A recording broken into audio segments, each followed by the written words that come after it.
for themselves.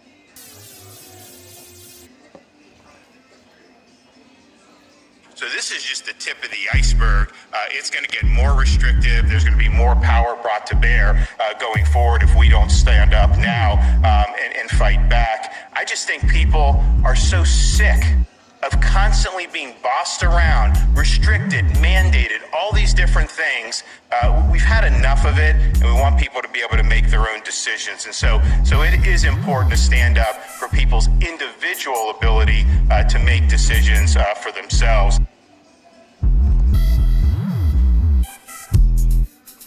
The word around Rome is that Biden's meeting with the Pope was unusually long because he had a bit of a bathroom accident at the Vatican, and it had to be addressed prior to him leaving. I know we joke about this often, but this is an actual rumor going around Rome right now. So it is a unverified actual rumor going around. Because of that, hashtag Poopy Pants Biden, hashtag Shark Week, hashtag Poopygate were trending on social media this weekend.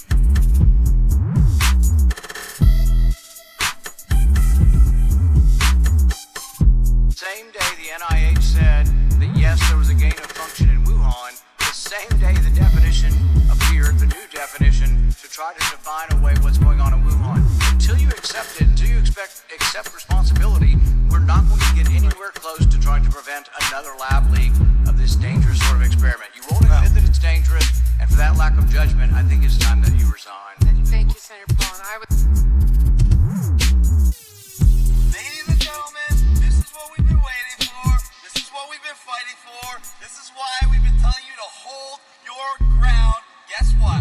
Quebec and Ontario just announced no more vax mandates for health care workers. If they can't even mandate for health care workers, they definitely can't mandate it for any other industry.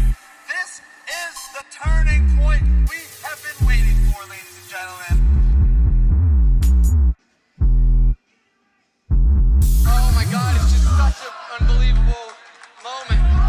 Brandon, you also told me, as you can hear the chants from the crowd. Let's go, Brandon.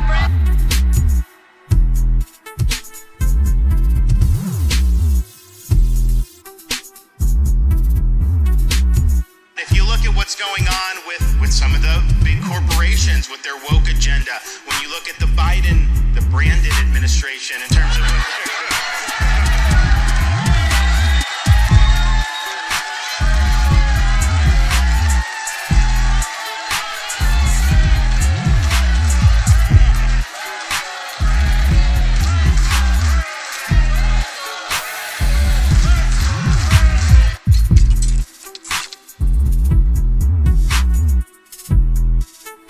We want Trump. Yes, we do. We love Trump over here. No poopy pants Biden.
know things are bad. Hell, Alex Jones, you would say, is quite the pessimist. It's actually the opposite. I'm an optimist. I believe we can beat this tyranny.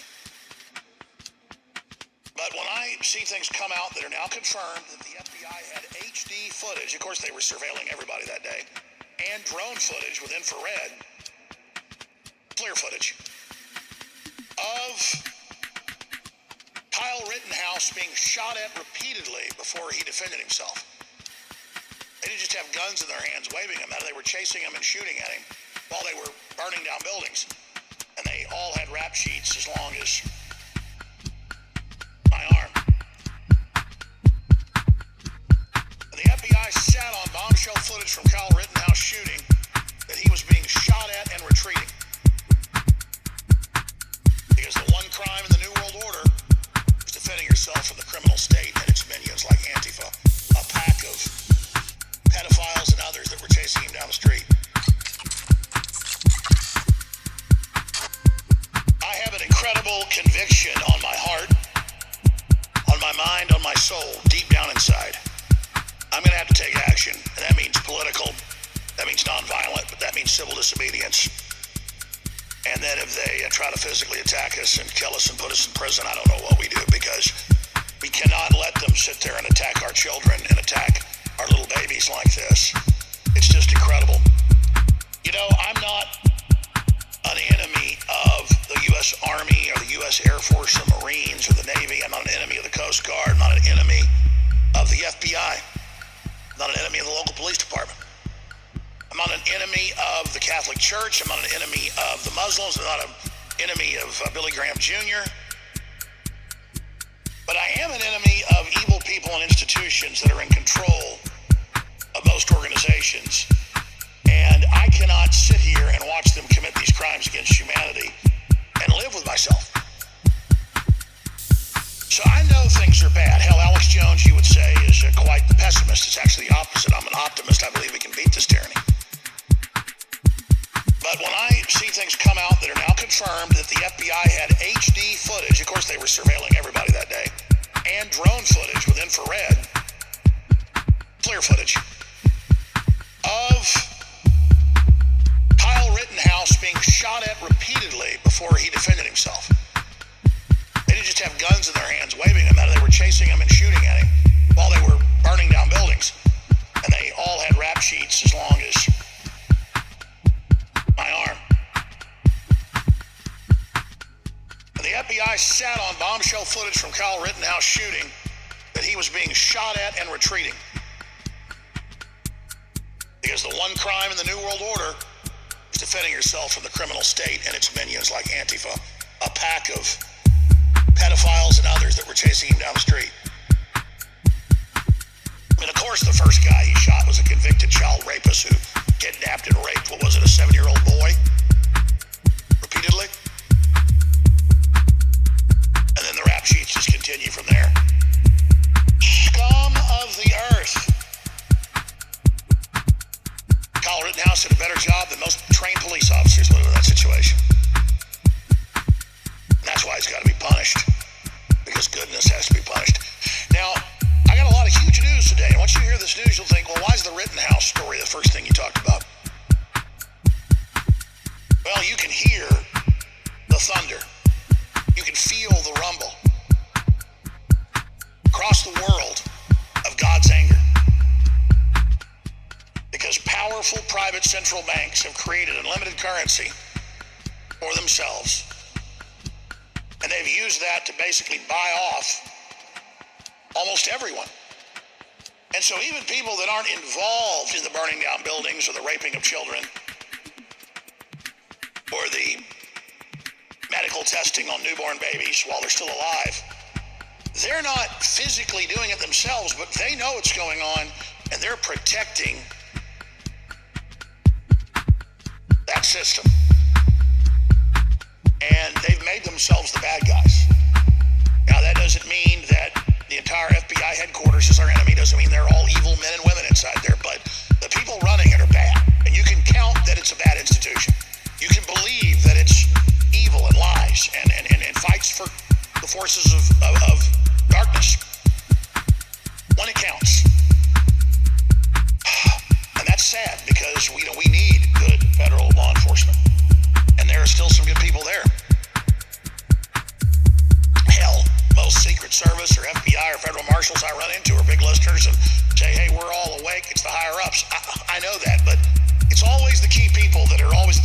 spots, isn't it? Like Kenosha or Oklahoma City or January 6th or the plot to kidnap Governor Whitmer that was run by the FBI. I mean, it's the same damn story. I mean, the feds, the Southern Poverty Law Center connected type groups have packs of white supremacists running around in the state of Texas threatening me while they run around telling the public they work for me, and then while they're out burning giant swastikas for YouTube, connecting my name to it, the local synagogue gets firebombed. I mean, that's the level I'm at. And you know what? I count the fact that I'm going to face the globalist armies, and on the left it's Antifa, on the right it's the Nazis. They both work for the feds. It's come out that almost every white supremacist group is led by the feds. And any militia group that's not engaged in constitutional behavior turns out it's led by the feds in almost every case. I mean, the FBI and ATF has such an evil record of leading bad organizations. It's downright shameful. More importantly than that, it's damn